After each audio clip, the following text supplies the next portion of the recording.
এই পৃথিবীর যুদ্ধ এখন সুইচ টিপে শত্রু দেশ ধ্বংস করার অথবা মুহূর্তে উড়ে গিয়ে নির্দিষ্ট লক্ষ্যে হামলা চালানোর জন্য আছে পঞ্চম প্রজন্মের বিমান ড্রোন। এবারের প্রতিবেদনে তুলে ধরব ভারত, পাকিস্তান, বাংলাদেশ সহ আকাশপথে সবচেয়ে শক্তিশালী 7 দেশের তথ্য। জানাবো কি ধরনের ফাইটার জেট ও অস্ত্র আছে তাদের হাতে। প্রথমে জেনে আসি ভারত ও পাকিস্তানের বিমান বহর সম্পর্কে।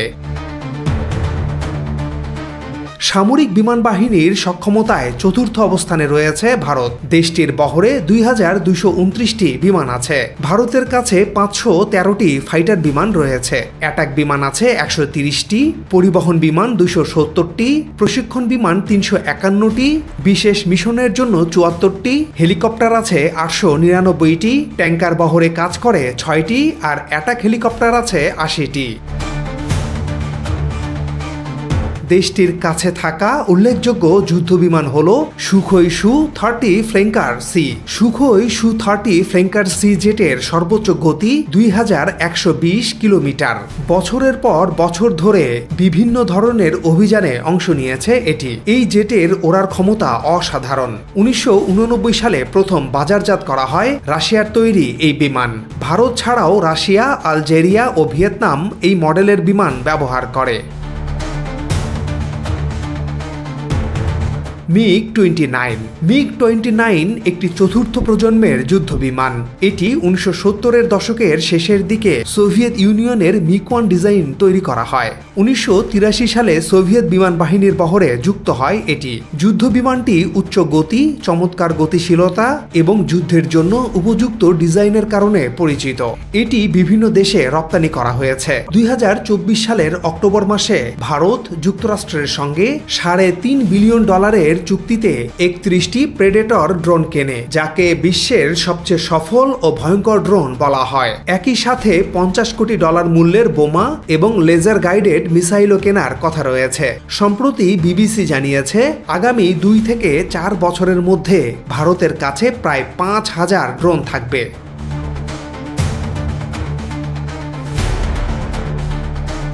সামরিক বিমান বাহিনীর সক্ষমতায় সপ্তম অবস্থানে রয়েছে পাকিস্তান। দেশটির বহরে 1339টি বিমান রয়েছে। পাকিস্তানের কাছে 328টি ফাইটার বিমান রয়েছে। অ্যাটাক বিমান আছে 90টি, পরিবহন বিমান 64টি, প্রশিক্ষণ বিমান 565টি, বিশেষ মিশনের জন্য 27টি, হেলিকপ্টার আছে 373টি, ট্যাঙ্কার বহরে কাজ করে 4টি আর অ্যাটাক হেলিকপ্টার আছে 57টি।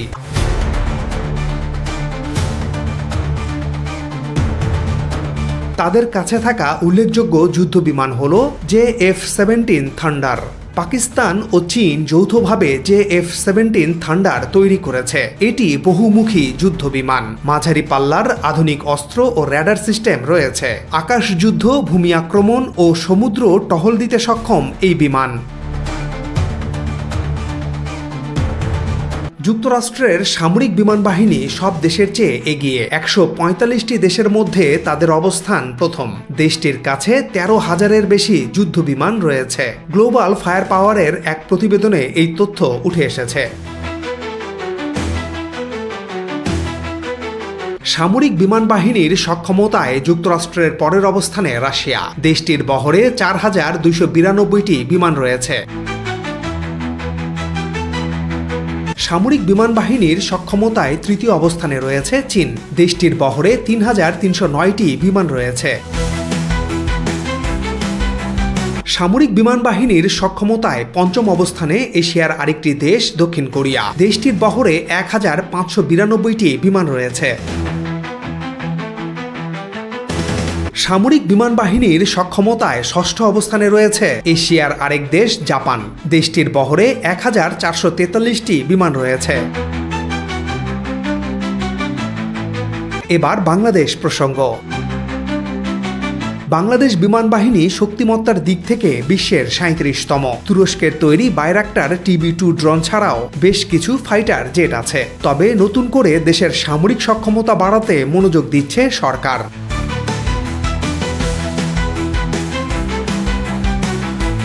পূর্বাঞ্চল, পশ্চিমাঞ্চল ও উত্তরাঞ্চলে এয়ারবেস তৈরির পাশাপাশি চীন, তুরস্ক, যুক্তরাষ্ট্র, রাশিয়া ও ফ্রান্স থেকে অস্ত্র কিনছে বাংলাদেশ। চলতি মাসে ডক্টর মোহাম্মদ ইউনূস জাপান সফরে যাবেন, তখন জাপান থেকে অস্ত্র কেনার বিষয়ে আলাপ হতে পারে বলে জানা গেছে।